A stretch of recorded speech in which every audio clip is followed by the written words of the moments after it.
नमस्कार दोस्तों, मैं चंदन कुमार। बताइए आप लोग कैसे हैं? समाचार बताइए। सही चल रहा है जीवन यापन? सही चल रहा है तो आज की कहानी को वापस रीस्टार्ट करते हैं। थोड़ा सा देख लेते हैं कि पिछले क्लास में हमने क्या पढ़ा था। पिछले क्लास में हम एक्चुअली पढ़ क्या रहे थे, कोणीय वेग के डायरेक्शन ज्ञात कर रहे थे और सिंपली वेग का डायरेक्शन भी पता कर रहे थे। तो कोणीय वेग का डायरेक्शन एक बार रिवाइज कर देता हूँ, कैसे निकाला था मैंने कोणीय वेग का डायरेक्शन। तो कोणीय वेग का डायरेक्शन जब हमने कैलकुलेट किया था तो उसमें बताया था कि अपने दाहिने हाथ का प्रयोग करते थे और देखते थे कि वस्तु जिस भी दिशा में जा रहा है उस दिशा में अपनी फिंगर को कर्ल करते थे। तो जो अंगूठा आता था डायरेक्शन, अंगूठा का डायरेक्शन ही कोणीय वेग का डायरेक्शन दे देता था। तो सिंपली अब हमने कोणीय वेग का डायरेक्शन निकालना सीख लिया था। फिर मैंने वेग का डायरेक्शन आपको बताया था। तो वेग का डायरेक्शन कैसे निकालते थे? तो वेग का डायरेक्शन निकालने के लिए अपन करते थे, जिस भी बिंदु पर वेग का डायरेक्शन निकालना होता था उस बिंदु पर एक टेंजेंट ड्रॉ कर देते थे। टेंजेंट का डायरेक्शन ही एक्चुअली वेग का डायरेक्शन दे देता था। तो ए बिंदु पर वेग का डायरेक्शन कुछ इस डायरेक्शन में आकर निकल कर आ जाता था। फिर मैंने आपको क्या बताया था, एक बार वापस देख लेते हैं। फिर मैंने बताने की कोशिश किया था आपको कुछ इम्पोर्टेंट रिजल्ट कि वृत्तीय गति एक समतलीय गति का उदाहरण होता है, जिसमें बताया था कि ओमेगा डॉट भी कितना होता है, 0 हो जाता है। ओमेगा डॉट आर भी कितना होता है, 0 हो जाता है।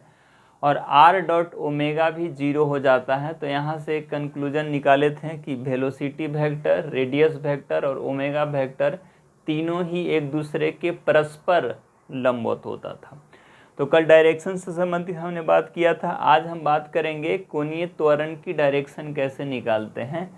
तो टॉपिक लिखेंगे कोणीय त्वरण की डायरेक्शन, लिख लेंगे एक बार। किसकी डायरेक्शन? कोणीय त्वरण के डायरेक्शन।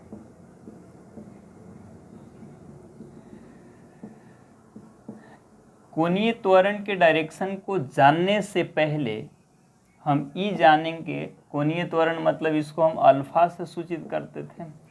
इसकी डायरेक्शन जानने से पहले हम थोड़ा सा सरल रेखीय गति के बारे में जान लेते थे। सरल रेखीय गति में एक फार्मूला पढ़ा था जिसको गति का समीकरण बोलते थे, v बराबर u प्लस ए टी। यहीं से उस बात को मैं रिलेट करूँगा और बड़ी इजली तरीके से समझ में आ जाएगा। ध्यान रखिएगा, यहाँ पे भी एक्चुअली वेलोसिटी होता था, ए त्वरण होता था, लेकिन यहाँ पर एक्चुअली हम कोणीय वेग और कोणीय त्वरण की बात कर रहे हैं एक्चुअली में। तो लेकिन देखो यहाँ पर मैंने वेलोसिटी और त्वरण की डायरेक्शन निकाला था ना, तो केवल इतना पता होता था कि वेलोसिटी और एक्सेलरेशन चाहे या तो सेम डायरेक्शन में होगा या फिर अपोजिट डायरेक्शन में होता। सेम लॉजिक यहाँ भी लग जाता है कि कोणीय वेग और कोणीय त्वरण या तो एक ही दिशा में होता है या फिर एक दूसरे के विपरीत दिशा में होता। मैंने कभी भी सरल रेखीय गति में, सरल रेखीय मोशन में संबंधित सवाल को सोल्व करने के लिए ऐसा कभी नहीं होता कि एक्सेलरेशन और वेलोसिटी को एंगल 30 डिग्री पर दे दे, ऐसा नहीं होता था। या तो दोनों एक ही डायरेक्शन में होता था या दोनों अपोजिट डायरेक्शन में होता। Same logic as it is यहाँ पे अप्लाई हो जाता है। तो मैं बोल सकता हूँ कि जो ओमेगा और अल्फा है ना, दोनों के डायरेक्शन या तो सेम होगा या फिर अपोजिट होगा। तो इस बात को लिख सकते हैं कि ओमेगा और अल्फा के डायरेक्शन, ओमेगा के डायरेक्शन में निकालना सीख लिया। तो अल्फा या तो ओमेगा के ही दिशा में होगा या फिर ओमेगा के विपरीत दिशा में होता। तो नोट करके लिख सकते हैं कि यहाँ इसकी डायरेक्शन कैसे निकालेंगे। तो लिखेंगे कि जो अल्फा के दिशा होता है ना, जिसको हम कोणीय त्वरण बोलते हैं, अल्फा के दिशा ओमेगा के ही दिशा में या ओमेगा के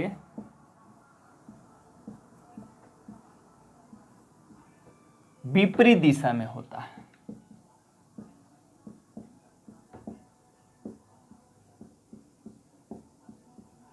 ध्यान से समझिएगा, इसका मतलब अल्फा और ओमेगा के बीच का कोण या तो 0 डिग्री हो जाएगा या तो 180 डिग्री हो जाएगा। तो मैं बोल सकता हूँ ओमेगा एवं अल्फा के बीच के कोण की बात करें, दो ही पॉसिबिलिटी एक्चुअली होता है, या 0 डिग्री या फिर मैं बोल सकता हूँ 180 डिग्री। 0 डिग्री का मतलब क्या हुआ, दिशा सेम हो गया। 180 डिग्री का मतलब क्या हुआ, दिशा अपोजिट हो गया।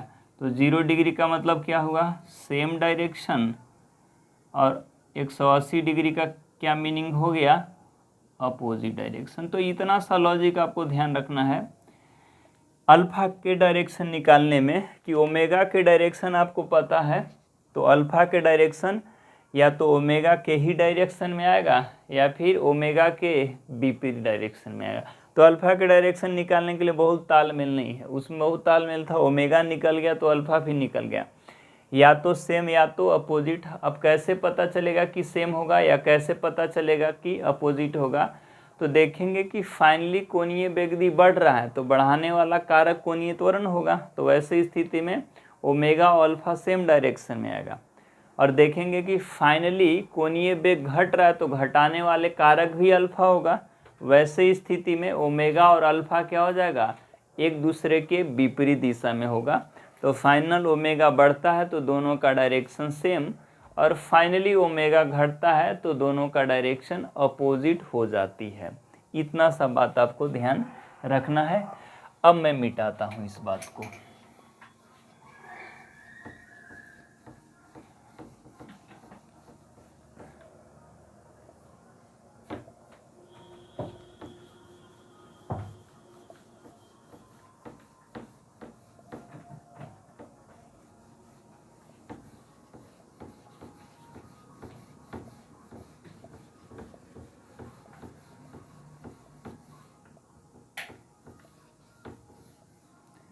चलिए अब एक चीज जान लेते हैं, इसका मतलब क्या हुआ, देखो ध्यान दो। मतलब एक स्टार बात अपन जान सकते हैं, क्या कभी भी ओमेगा डॉट अल्फा 0 हो पाएगा, ये कभी नहीं हो सकता। अच्छा हो भी सकता है, पहली बात तो ये कभी 0 नहीं होगा क्योंकि दोनों का बीच का एंगल या तो 0 डिग्री होता या तो 180 डिग्री होता। तो 0 डिग्री होगा फिर भी cos 0 0 नहीं होता, 1 होता। 180 डिग्री है तो cos 180 डिग्री -1 होता। मैं बोल सकता हूँ कि पहली बात, ये पहला पॉइंट तो ये कभी 0 नहीं होगा। तो 0 मान के चलिए होगा कब, ओमेगा डॉट अल्फा 0 कब होगा, तभी हो सकता है जब या तो ओमेगा ही 0 हो जाए या फिर अल्फा 0 हो जाए। एक ही कंडीशन हो सकता है इसका 0 होने का, ओमेगा डॉट अल्फा का, जब या तो ओमेगा 0 हो जाएगा या जब अल्फा 0 हो जाएगा। लेकिन एक बात अपन कर सकते हैं, क्या ओमेगा क्रॉस अल्फा 0 होगा, ई 0 हमेशा होगा, क्योंकि क्रॉस प्रोडक्ट खोलते हैं तो कैसे खोलेंगे, ये हो जाएगा mode omega mode alpha sign of theta, और थीटा तो या तो 0 डिग्री है या तो 180 डिग्री है। इसका मतलब ऐसा क्यों, क्योंकि थीटा या तो 0 डिग्री है या तो 180 डिग्री है। तो मैं ये कंफर्म कह सकता हूँ कि दोनों का क्रॉस प्रोडक्ट 0 होगा, लेकिन डॉट प्रोडक्ट 0 नहीं होगा, केवल एक ही स्थिति में, जब ओमेगा 0 हो जाए या जब अल्फा 0 हो जाए तभी 0 होगा, अन्यथा 0 डॉट प्रोडक्ट नहीं होगा। ये बात आपको ध्यान रख लेना है। यहाँ बात समझ में आ गई हो, मिटा देता हूँ इस बात को अपन। चलिए ये बहुत अच्छा ऐसा बात है जो आपको ध्यान रखना है। जैसे उसमें बताया था डॉट प्रोडक्ट कौन होता है 0, कौन नहीं होता है, इसी तरह ओमेगा और अल्फा के भी डॉट और क्रॉस के बारे में अपन जानकारी ले लिए। चलिए जी अब एक और टर्म समझने की कोशिश करते हैं जिसको बोलते हैं कोणीय वेग और रेखीय वेग में संबंध। तो एक टॉपिक थोड़ा सा जानकारी ले लेते हैं, हो सके आज के दिन थोड़ा सा शॉर्ट वीडियो बनाएंगे, ज़्यादा लंबा नहीं हो पाएगा क्योंकि रात 12 बज चुका है, ज़्यादा होने वाला है। तो कोशिश करेंगे कि आज वीडियो लंबा ना खींचें। बहरहाल इस टॉपिक को जान लेते हैं। कोणीय वेग एवं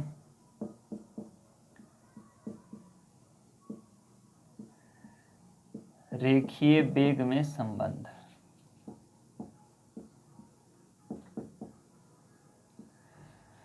तो कोणीय वेग को ओमेगा नाम दे देते थे और रेखीय वेग को भी नाम दे देते, पहले से भी पता है आपको। तो मान लिया कि एक वस्तु ना वृत्तीय पथ पर गमन कर रहा है और वृत्त का रेडियस कुछ ना कुछ आ रहा है। ये मान के चलते हैं कि गमन करते दौरान कोई एक बिंदु ए से कहाँ चला गया, दूसरी बिंदु बी तक चला गया। तो इस डायग्राम को ऐसे लोकेट कर सकते हैं, यहाँ से कहाँ चला गया, यहाँ चला गया। कितना एंगल बना लिया, थीटा एंगल बना लिया। अच्छा, वेग की चर्चा कैसे निकालते थे या वेग का मैग्नीट्यूड निकालते थे। देखते थे कि जिस रास्ता से गया, रास्ता फॉलो कौन हुआ, रास्ता फॉलो ए बी हुआ है। और ओमेगा निकालने के लिए हम ओमेगा कैसे निकालते थे, वो देखते थे कि कितना एंगल बन गया।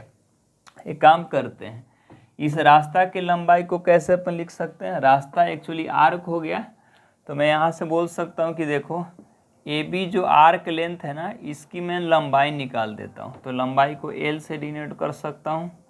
तो ए बी आर्क लेंथ को एक्चुअली हम लिखते हैं आर इंटू थीटा। फार्मूला होता है एक्चुअली आर्क लेंथ का फार्मूला क्या होता है, रेडियस में एंगल से गुना कर दें तो आर्क लेंथ निकल जाता है। अच्छा, लेंथ को अपन कभी कभी डिस्प्लेसमेंट एस से भी नाम दे सकते हैं। तो एस ऑफ ए बी भी इसको नाम दिया जा सकता है। बराबर कितना निकल के आ जाएगा, आर इंटू थीटा। अब एक बार क्या करते हैं, दोनों तरफ डिफरेंशिएट करते हैं। तो ध्यान दीजिएगा, डिफरेंशिएट करने पर क्या आएगा, S A B with respect to D T कर रहे हैं, और इधर D of R theta with respect to D T, और इस बात को यहाँ पे लिख रहा हूँ। अच्छा, ए बी तो क्या है, एक दूरी है, और दूरी के डिफरेंशिएशन क्या देगा, वेलोसिटी के मैग्नीट्यूड दे देगा। तो ये भी निकल कर आ जाएगा। वेलोसिटी के मैग्नीट्यूड को केवल हम भी से रिप्रेजेंट करते हैं, डायरेक्शन नहीं है। अच्छा, जो कांस्टेंट है उसको बाहर निकाल लेते हैं, तो आर बाहर निकल के आ जाएगा और ये बच जाएगा अंदर डी थीटा बटा में डी टी। अच्छा, ये तो ओमेगा दे रखा है, तो इसका मतलब भी बराबर क्या निकल के आ गया यहाँ से, आर इंटू ओमेगा। इस रिलेशन को ध्यान रखेंगे, भी बराबर क्या निकल कर आ जाता, आर इंटू ओमेगा। भी ही रेखीय वेग कहलाता और ओमेगा क्या कहलाता है, कोणीय वेग। तो इसको नीचे डिनोट भी कर लिख देता हूँ। ये क्या है भाई, रेखीय वेग है,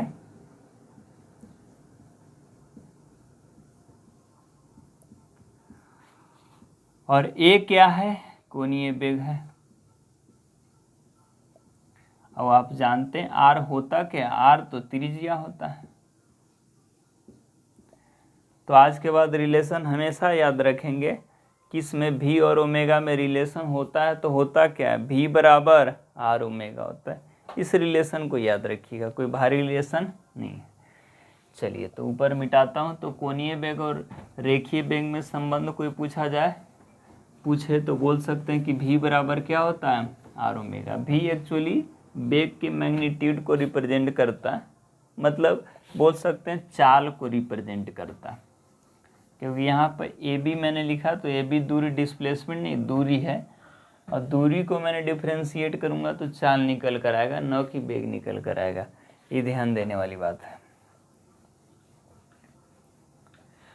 अच्छा, इस पर सवाल किस तरह से पूछा जाएगा, बिल्कुल सवाल पूछा जाएगा। कभी कभी ओमेगा दे देगा, रेडियस दे देगा, तो वेलोसिटी पूछ दिया जाएगा कि देखिए वेग बता दीजिए कितना निकल कर आएगा। तो इसी फार्मूला का उपयोग करके निकालते हैं। तो चलिए इस पे सवाल देख लेते हैं, किस तरह से सवाल अपन पूछा जा सकता है। तो एक्चुअली इसमें पूछा जाएगा कि देखो ओमेगा दे रखा है π/2 रेडियन पर सेकेंड, और वृत्त का जो रेडियस दे रखा है वो दे रखा है 4 मीटर। तो पूछा जाएगा कि बताओ किस वेग से कोई वस्तु वृत्तीय पथ पर चलेगा। तो हम सिंपल सा रिलेशन जानते हैं, भी बराबर होता क्या, आर इंटू ओमेगा। भी निकालना है, आर कितना दे रखा है 4, और ओमेगा कितना दे रखा है π/2। 2 से 2 कैंसिल आउट हो गया, कितना निकल कर आया एक्चुअली हो जाएगा 2 पाई। तो आंसर निकल के आएगा 2 पाई रेडियन पर सेकेंड। तो इस तरह से आसानी से अपन कैलकुलेट कर लेंगे, कोई दो चीज़ दे रखा हो तो तीसरा चीज़ निकल कर आ जाएगा। और भी पूछा जा सकता है, कभी कभी देखिए सवाल में ऐसे पूछा जाए कि वेलोसिटी दे रखा है कितना 10 मीटर पर सेकेंड, और कहेगा कि वृत्त के जो त्रिज्या है ना, सवाल में लैंग्वेज फॉर्म में दिया जा सकता है, ये दे रखा है 2 मीटर, तो आपसे पूछा जाएगा कि बताइए कोणीय वेग क्या होगा। वापस इसी रिलेशन का उपयोग कर सकते पेन, v बराबर क्या आर ओमेगा। समझ में आ रही बात? बिल्कुल सिंपल सा सवाल पूछा जाएगा, आपको यदि फार्मूला केवल को पुटअप करके आंसर ला देना, जो चीज़ दे रहा है उसको पुट कर देते हैं। यदि वैल्यू दे रखा 10, रेडियस दे रखा 2, ओमेगा कैलकुलेट हो जाएगा। कितने बार में कटेगा? 5 बार में। तो यहाँ से ओमेगा निकल कर कितनी आ जाएंगी, दैट इज 5 रेडियन पर सेकेंड। तो ध्यान देने वाली बात क्या समझ में आया, कभी ओमेगा आर दे के वेलोसिटी पूछा जा सकता है, या फिर वेलोसिटी आर दे के ओमेगा पूछा जा सकता है। तो इस रिलेशन में दो ही तरह के फॉर्मेट एक्चुअली बन सकता है।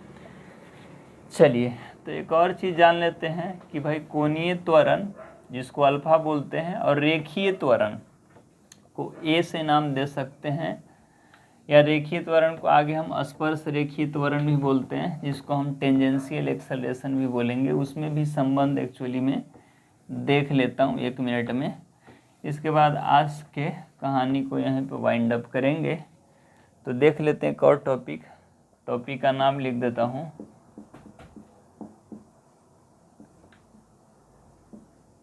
कोणीय त्वरण एवं स्पर्श रेखीय त्वरण। स्पर्श रेखीय को केवल रेखीय त्वरण ही बोला जाता है। स्पर्श रेखीय त्वरण कब परिभाषित होता है? जब कोई वस्तु एक सीधी रेखा पे चले, मतलब एक स्ट्रेट लाइन मोशन के लिए स्पर्श रेखीय गति के लिए डिफाइंड होता है। और कोणीय त्वरण जब कोई वस्तु कोई वृत्तीय पथ पर चलता है तो उसके लिए अपन हम कोणीय त्वरण का डिफाइंड कर सकते हैं। तो इसका मतलब रेखीय त्वरण को केवल ए टी से भी रिप्रेजेंट किया जाता है, या कभी कभी केवल ए भी बोल सकता हूँ। इसका नोटेशन का तरीका है, और इसको तो आप जानते हैं अल्फा से। अच्छा अभी हमने रिलेशन पढ़ा, v बराबर क्या होता है आर इंटू ओमेगा। एक बार डिफ्रेंशिएट करते हैं दोनों ओर, तो डिफ्रेंशिएट करेंगे तो क्या होगा, टाइम के रेस्पेक्ट में डी वी बटा में डी टी आ जाएगा, डी ऑफ आर ओमेगा बटा में डी टी। अच्छा ये है क्या, डी वी बटा में डी टी। देखिए चाल का डिफ्रेंशिएशन है रेखीय वेग का, तो रेखीय वेग का डिफ्रेंशिएशन क्या हो जाएगा, रेखीय त्वरण। इसको ए टी टेंजेंशियल एक्सेलरेशन बोलते हैं। आर तो बाहर निकाल दो और इधर हो जाएगा डी ओमेगा बटा में डी टी। तो ध्यान रखने वाली बात है, डी ओमेगा बटा में डी टी अभी जानते हैं अल्फा आता है। तो यहाँ से क्या रिलेशन निकल के आ गया, ए टी बराबर क्या आएगा आर अल्फा। बहरहाल आगे हम बताऊंगा कि कोई वस्तु वृत्तीय पथ पर चलती है ना, तो चलने में दो तरह के त्वरण होता, एक उस पर टेंजेंशियल एक्सेलरेशन रेखीय त्वरण भी लगता है, और एक जिसको हम अभिकेंद्रीय त्वरण भी बोलते हैं, जिसको एसी नाम दे देते हैं। तो अभी तो सिंपल एटी हम निकाल चुके हैं जो कि आर इंटू अल्फा आया। एसी निकालने के लिए हम सर्कुलर मोशन में डायनामिक्स पार्ट पढ़ेंगे, तब हम सीखेंगे एक्चुअली होता क्या जीवन में, बोल सकते हैं फिजिक्स में हर चैप्टर में दो पार्ट एक्चुअली होता, एक काइनामेटिक्स दूसरा डायनामिक्स होता है। काइनामेटिक्स मतलब केवल गति से संबंधित जानकारी देता है, और डायनामिक्स मतलब गति के कारण से संबंधित जानकारी देता है। माने गति होने के पीछे क्या रीजन रहा होता है किसी भी वस्तु के, उसकी जानकारी डायनामिक्स देता है। और केवल गति का अध्ययन करेंगे, वेग क्या हो गया, त्वरण क्या हो गया, कोणीय वेग कोणीय त्वरण, इसकी केवल अध्ययन करेंगे तो काइनामेटिक्स कहलाता है, जिसको हम प्योर काइनामेटिक्स भी नाम देते हैं। लेकिन जब बल की अध्ययन करने लगते हैं तो फिर डायनामिक्स के अंतर्गत आ जाता है। तो काइनामेटिक्स और डायनामिक्स में थोड़ा सा अंतर है। तो जब डायनामिक्स पढ़ेंगे अपन तो उसमें हम एसी की चर्चा करेंगे, जिसको हम अभिकेंद्रीय त्वरण नाम देते हैं। तो बहरहाल आपको ध्यान रखना है कि ए टी बराबर क्या होता है, आर अल्फा। इसमें भी सवाल पूछा जा सकता है, कभी कभी अल्फा देके रेडियस देके ए टी पूछा जा सकता है। तो देख लेते हैं कि इस पे सवाल किस तरह से आता है। ऊपर की चीज़ें मैं मिटाता हूँ।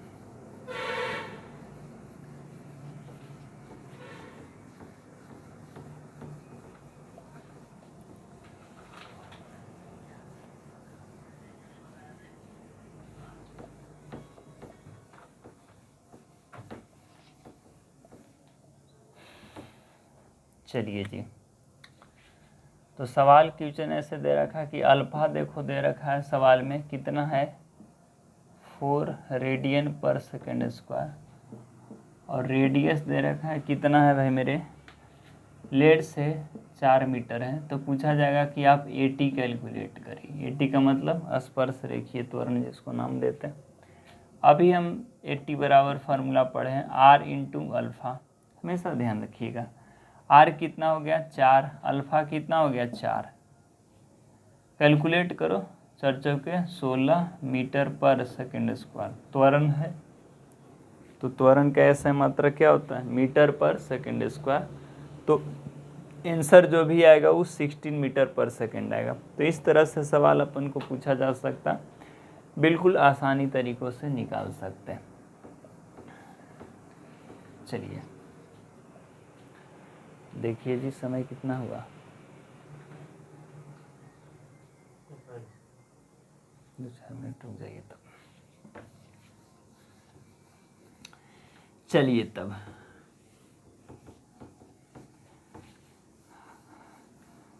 अब थोड़ा हम गति के समीकरण जान लेते हैं, फार्मूला वाइज जान लेते हैं। जैसे अपन सरल रेखीय गति में गति का समीकरण जानते हैं ना, इसी तरह वृत्तीय गति में भी गति का समीकरण होता। उसी से एक्चुअली बात को रिलेट कर देता हूँ, केवल फार्मूला भी जान लेते हैं, बाद में इससे संबंधित हम सवाल भी कर लेंगे।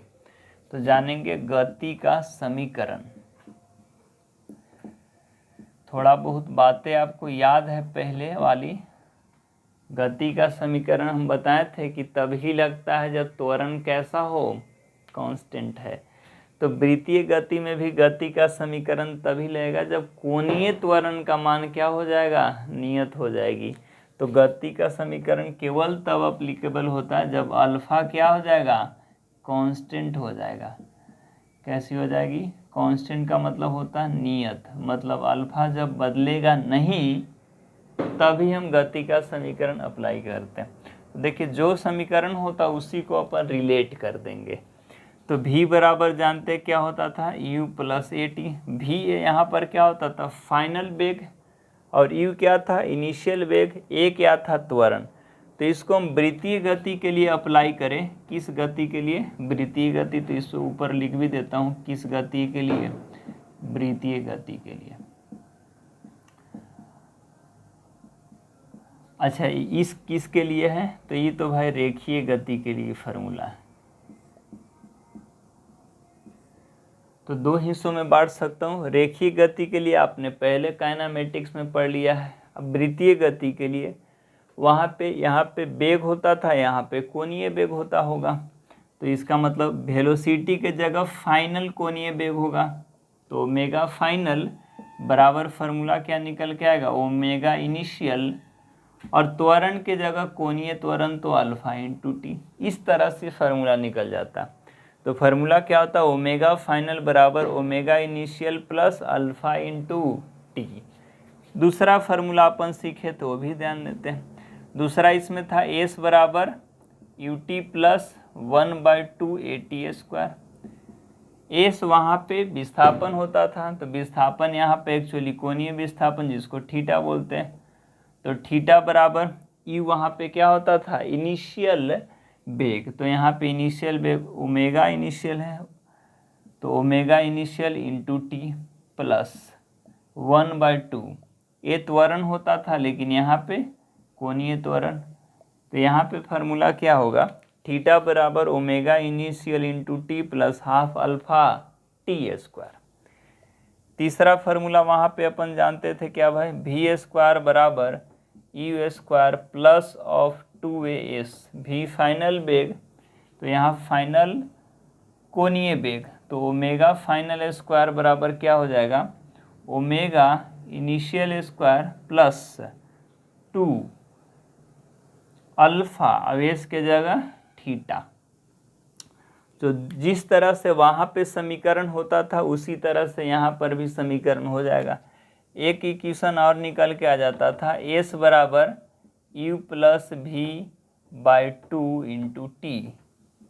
तो यहाँ एस को वो लिखेंगे थीटा, तो थीटा बराबर यू को क्या लिखेंगे, यू ओमेगा इनिशियल, वी को ओमेगा फाइनल बटा में 2 इंटू टी।